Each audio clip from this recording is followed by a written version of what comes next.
Michael, what's the audio today? I would consider a DA converter with an ESS DAC chip. You would consider it? Not to evaluate. Yes, I have not yet decided which ESS DAC chip I will buy. I will compare performance and price to find the best one. Are you using a DA converter with an ESS DAC chip? LinkPlay's WM Ultra uses ESS's ES9038Q2M. In the past, I have used Denon products, but all of them were ESS's popular price range DAC chips. So, I'd like to try ESS's top-level DAC chip once. And I want to compare it with Asahi Kasei's top-level DAC chip, AK4499EX, which I am currently using.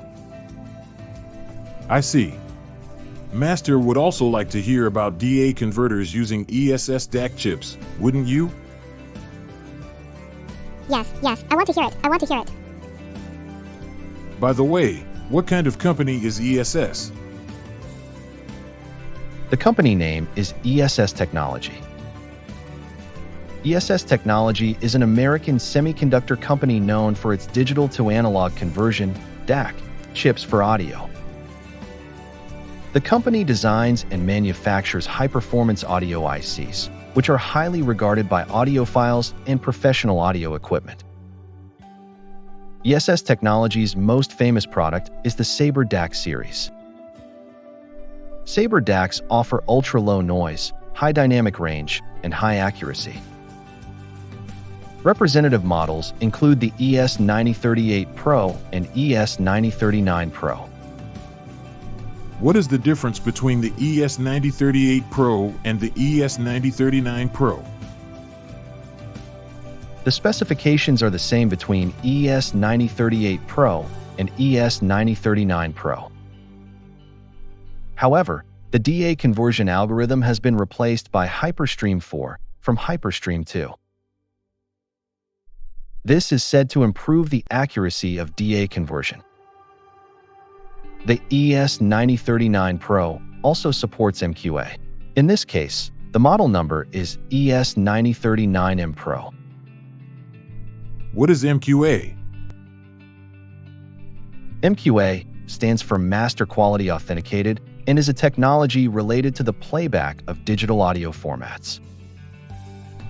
MQA is a format developed for the purpose of high-quality music distribution and was developed to provide sound quality as close as possible to that of the original source.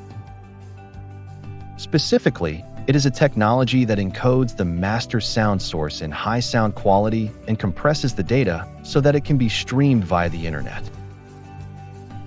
This allows high sound quality to be maintained while reducing the file size. When MQA is played back, it can be restored to sound like the original source. But aren't we sending and playing back high-resolution audio nowadays? John is very knowledgeable. It is not uncommon nowadays to transmit and play back high-resolution audio.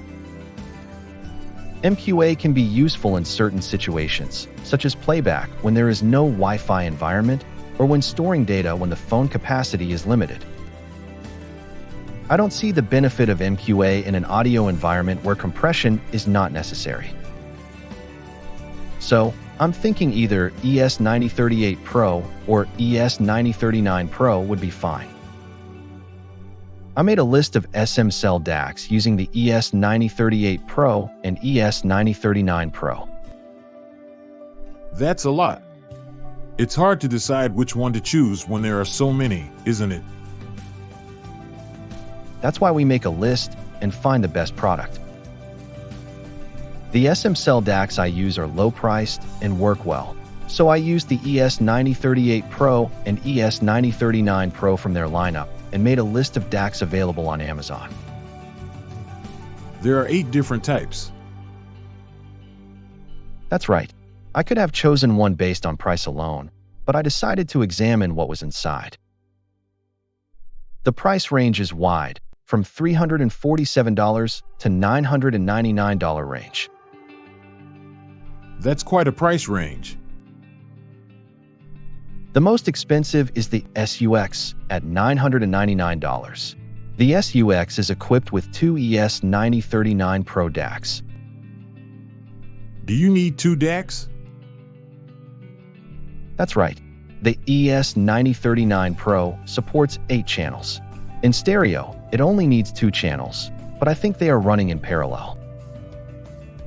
If we increase it to 2 units, will it sound even better or not? But I think the manufacturer has decided that the sound will be better, so they have increased the number of DACs to 2. Also equipped with 2 ES9038 Pro is the SU10. This one is priced at $849. According to the ESS catalog, the ES9038 Pro does not support MQA, but there are products with the ES9038 Pro that do support MQA. I don't know about that. Next, whether or not they are MQA compatible.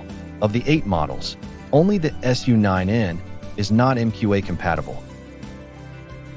But as I said before, it doesn't matter if it doesn't support MQA. Next, DDC. DDC, not DAC? A DDC is a device that converts digital signals input via USB or LAN from digital to digital so that it can be recognized by its own DAC or an external DAC. SMSL DACs use XMOS DDCs, with 7 models of the XU316 having high processing power, and only the SU9N uses the XU208, which has lower performance.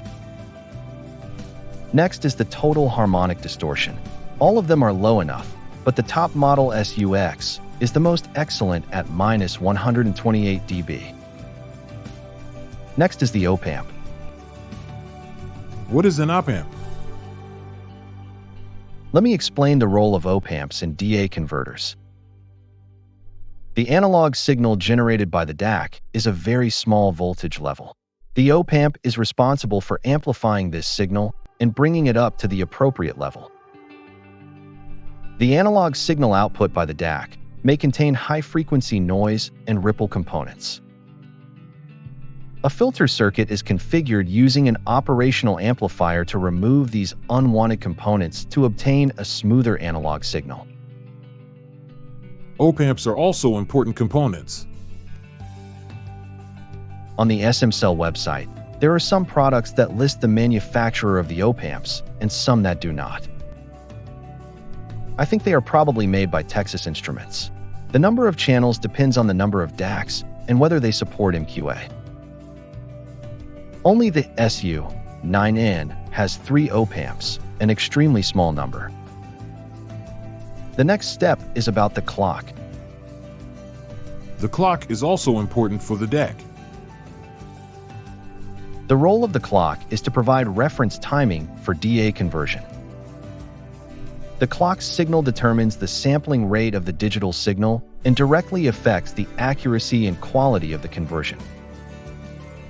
If the clock signal is unstable and generates jitter, which is a fluctuation in time, noise is generated in the converted analog signal, degrading the sound and signal quality. That is why a high-precision clock is so important for a DAC. SMSL uses its own clocks. Of the 8 models, 1 is unknown.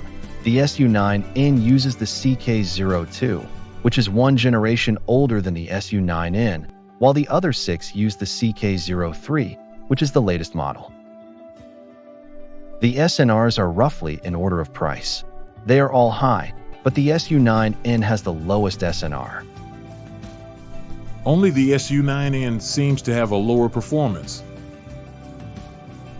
The SU9N is the cheapest of these at $347, but it has an ES9038 Pro DAC chip, so I thought it was not a bad choice. Looking at the performance other than the DAC chip, only one of them is inferior, so the SU9N is a no-brainer. If I didn't consider the price, I would prefer the highest-end SUX. This is the most expensive, but still under $1,000. Compared to other companies' higher-end DACs, the SUX is considerably cheaper. but I'll be buying an additional DAC, preferably under $700. So, considering the performance and price, the SU9 Pro is the best choice.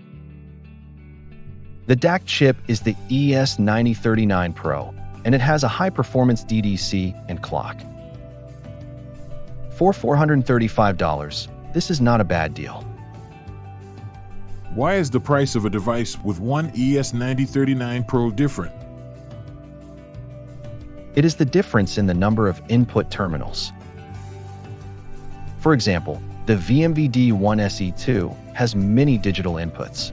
For me, optical and coaxial digital inputs are enough.